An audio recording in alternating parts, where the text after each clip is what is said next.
Hey everyone, it's Justin. Thank you for watching and or listening to the podcast, and welcome to my house. It's time for another ServiceNow Store highlights video. That's SSH version 02232024. It is officially our last episode of February 2024. We've got 37 total applications, but don't forget, you still have another episode from February 5th coming with 812 applications that got dropped in the store on February 1st.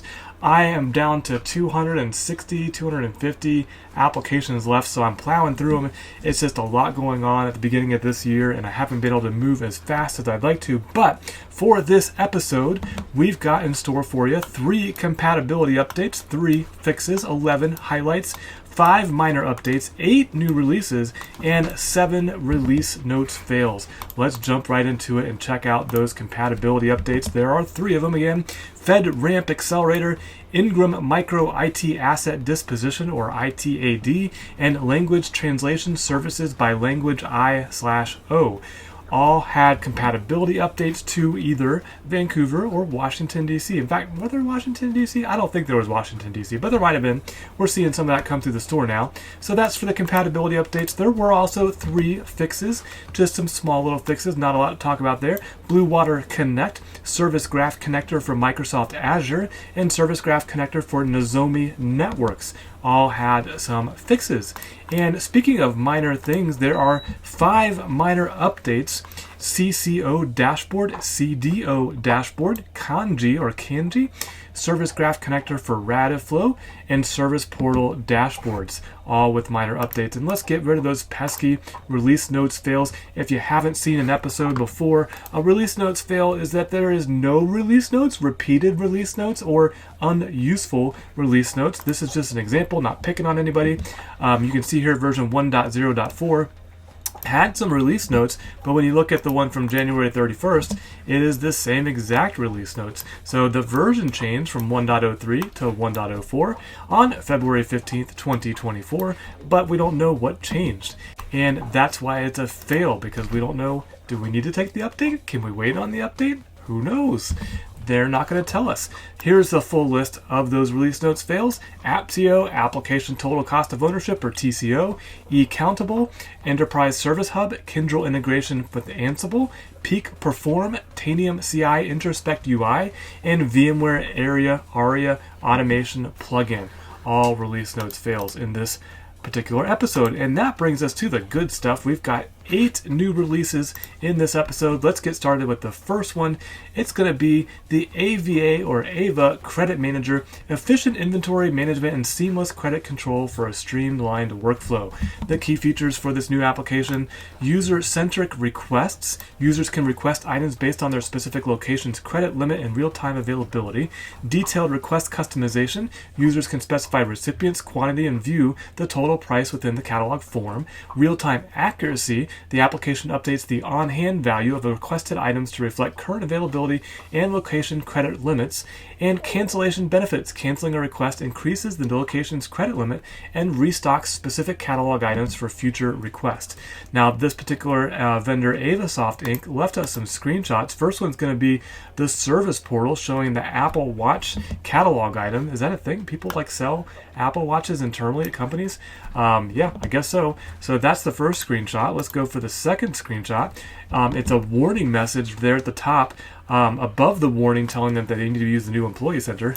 But the credit limit for your location is $5,000. You've selected $5,370. Man, does a watch cost that much? Please order the request below your location credit limit. That is one expensive Apple Watch, or maybe there's more than one of them. I don't know. Anyways, next screenshot is showing the item quantity for a standard laptop. So on the left-hand side says standard laptop. On the right-hand side, quantity on hand or on-hand value is 15. Next screenshot, same kind of look, but it's a location and a credit limit. So we've got an address plus a credit limit of $5,000. And then back to our catalog item for the Apple Watch. So that's what's new from the team at AvaSoft Inc. Next up on the list of new releases is going to be Campus.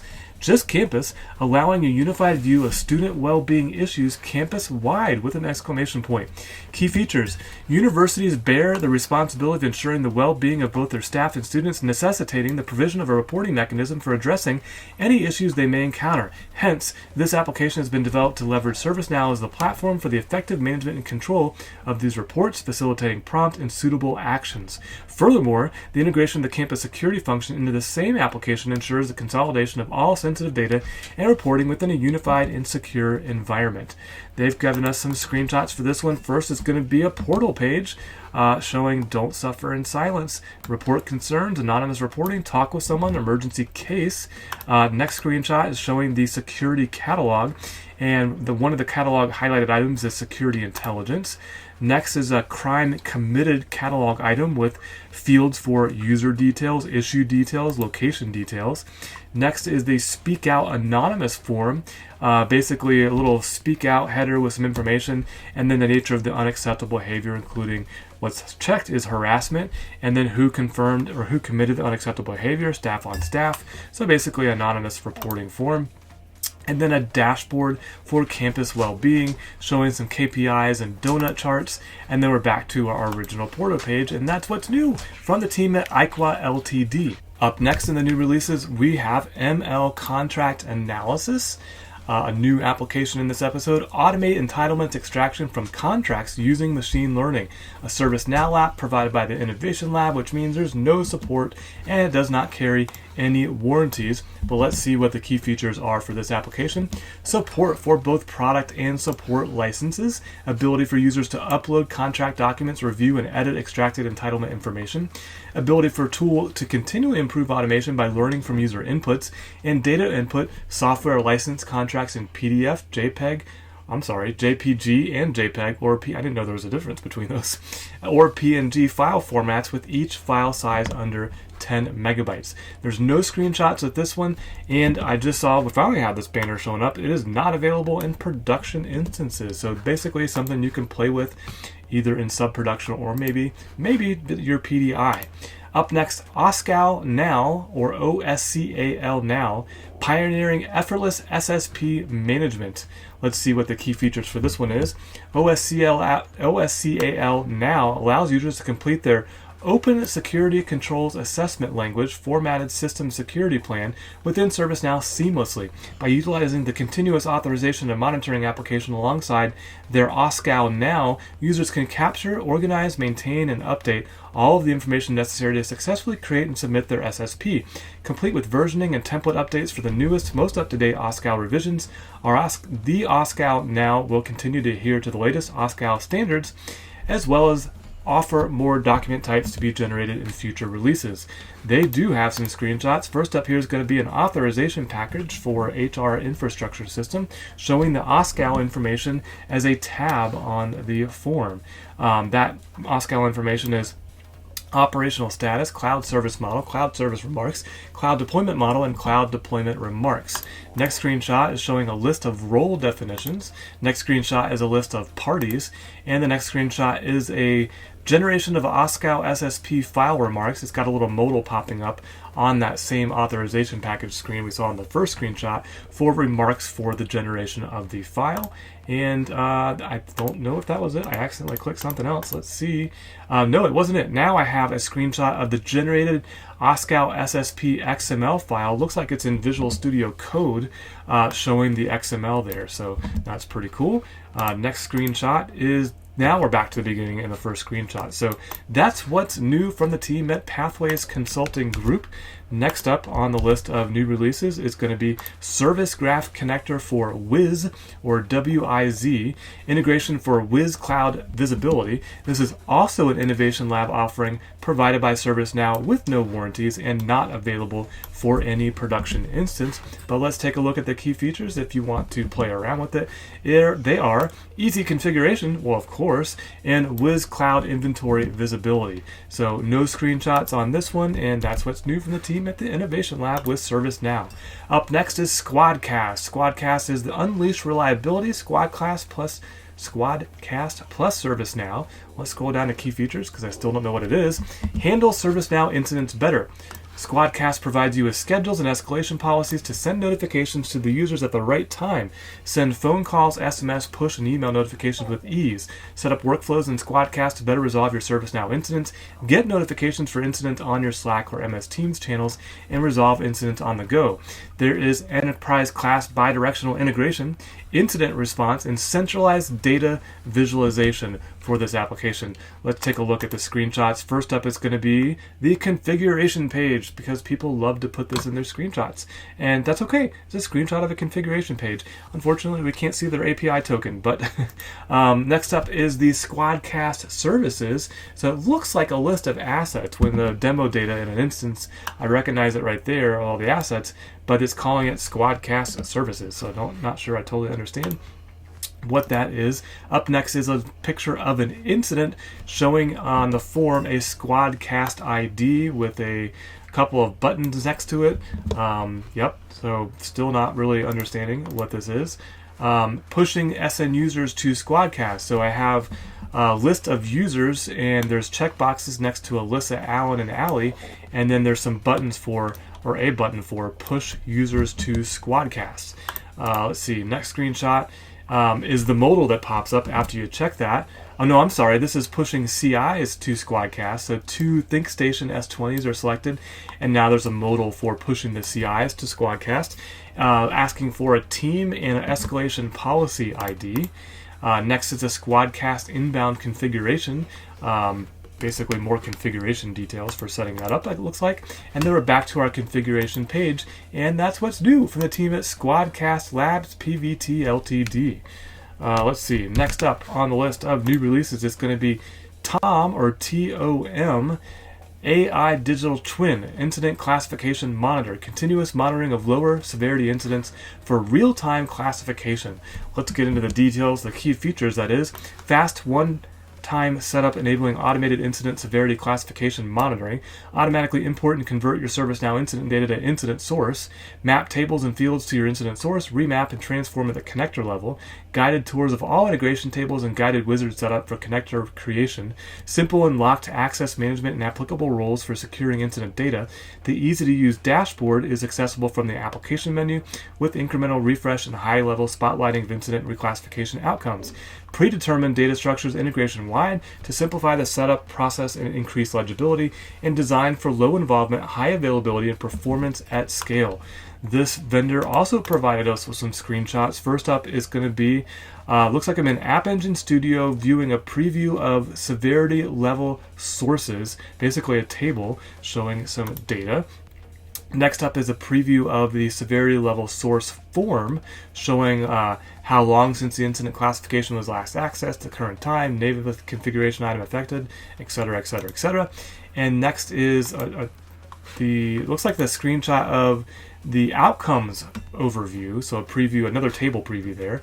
Next screenshot is a dashboard showing the incident classification monitor, sending a greeting to hello system, and some outcomes, reclassification overview, highlighted outcome, and highlighted outcome again. Next screenshot is the first list of severity level source that we saw. So that's what's new from the team at Merlin Intelligence Technologies Corp. Our last new release is going to be YouDesign, all one word, collaborate, visualize, and transform your enterprise. Key features, there's lots of data or lots of text here, so I'm going to read the first part. Infinite boards for simplified management, live data editing for immediate impact, accurate current state modeling, future state planning for strategic insight, interactive visualizations to simplify complexity, real-time indicators for informed decisions, customizable team spaces for targeted collaboration, advanced real-time collaboration coming in Q2 2024. YouDesign is more than an application. It's a partner in your enterprise journey towards efficiency and innovation. Embrace the future of enterprise transformation with YouDesign and its extension packs, for example, UPMX, where technology empowers, not hinders your progress.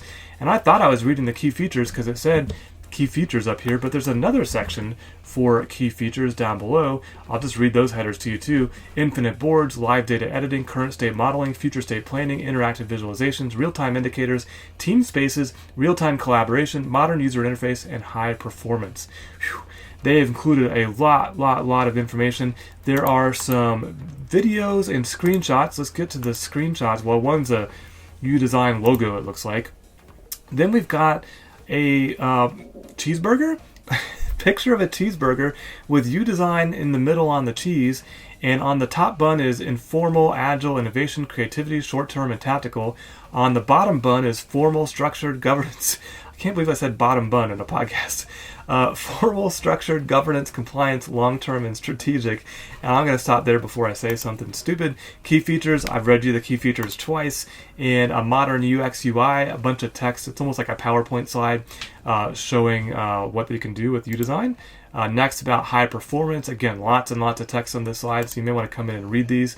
Real-time collaboration, team spaces, infinite boards, basically more detail on all of those categories of key features I was reading off earlier, and then back to the videos. So that is what's new from the team at INS-PI Incorporated, and that is all of our new releases, which brings us to our highlights, and we're going to get started with the first one, AppViewX. AppViewX was updated to version 24.02.1, and in this version they've introduced certificate automation. Domain separation is enabled in the version with the existing functionalities. Service catalog, CLM automation, create, renew, revoke, service portal support, mid-server support, and the list of the versions of supported versions: on-prem version 2020.3.0 to FP10 and above. SaaS. I'm not sure what SaaS means, but okay. Maybe it's the SaaS version that's supported. But anyways, that's what's new from the team at AppViewX Incorporated.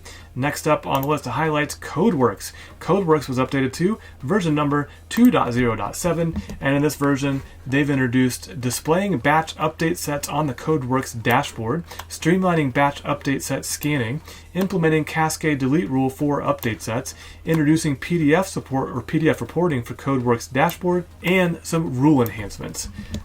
Next up on our list of highlights is going to be Defenda Machine Identity Protection, updated to version number 7.0.0, and this one includes changes to its table structure, request management, i.e. creation of new certificate requests, renew requests, installation requests, etc., are now consolidated into one table. New tables have been created for inventory type tables, i.e. tables that maintain a record of key stores or applications or certificate templates, and these are not extended from the task table. Because of the support for Venafi TLS Protect Cloud in alignment with the concept/principles of how things are done in the TLS Protect Cloud, there's been some change in terminology. For example, CA templates have been renamed to issuing templates, and if using TLS Protect Cloud, applications are mandatory. When upgrading from an older version of MIPS to this latest one, some data migration from deprecated tables to the new tables will be required. DefendaWorks implementation support team will assist you with the upgrade and data migration. Next up is going to be Fujitsu Stanza, and I didn't read the rest. Service Portal, updated version 1.1.0, and in this version adds the ability to create and manage sales orders. I usually leave stuff like that kind of in the minor updates, but it said major release, and maybe they didn't have sales orders before, so if they didn't, that was a big deal. And that's what's new from the team at Fujitsu North America Incorporated. Next up, Global Link Connect was updated to version number 4.6.0, and in this version they've added a new task table column, improved notification translation, added REST request debug log level, added support for KB knowledge keyword table, updated automation script to include new supported tables, new business rule to delete all child tasks when job is deleted, and improved automation of the submission. Next up is Guardrails. Guardrails was updated to version number 8.8.0, and in this version you can now resolve update set preview issues directly from pipelines. Monitoring can now be enabled on data tables.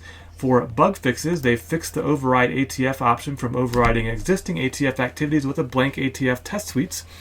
Added cascade delete to pipeline instances, resolved various CORS errors, fixed spelling error in Guardrails verification step, and build request for complete/retrieve update set showing pending when there is no update set. Will no longer create a build request for pipeline instances that contains no update sets. Next up on the list is going to be new Rocket Orbit Content Management System. Orbit Content Management System. Yep, got that. Version 2.2.9. And they actually, okay, Usually I like to, kind of vent or rant about people not putting in good release notes, but this one I actually checked and they do have release notes. If you actually follow the link, it takes you to Orbit and you can see version 2.2.9, which matches what we're looking here at in the store, and they've brought us an enhancement. This release improves support for creating landing pages. A landing page brings together conceptually related content from several sources, and I'll let you read the rest of that. They've also provided or added enlarged drop zone and added alternatives to use file system dialog when uploading images, added 4 basic snippets, allow layers to change the background image or background color based on supplied image or hex color, and they fixed the following. Orbit data table will now display future end dates correctly, cannot edit links after inserted within Orbit editor, image upload issue where file is uploaded but not captured by Orbit, and this release includes a fixed script that will remove customizations automatically applied by ServiceNow. If you've made customizations to the following ACLs, you will need to reapply your customizations after the upgrade finishes. What great and wonderful release notes. See, it doesn't have to be in the store as long as people can figure out what changed about your application, and that was a perfect example of providing a link to documentation. Next up is going to be Sec2Go. Sec2Go Certificate App Connector, updated version 1.3.0. In this version, they've added a setting for certificate types that do not support the replacement action on a Sec2Go certificate, made the sans field a multi-line input field on replace like it is for requesting a new certificate, and remove any white space characters in the sans field each time it is changed. Next up is going to be Tanium Vulnerability Vulnerability Response Integration, updated version 1.4.01, and in this version they've added host transform map for SN_SEC_CMN_unmatched_CI, added VI_update instance parameter to better control which VIs are updated, and fixed issue with auto_close not matching to Tanium VR sourced vulnerable items or VIs.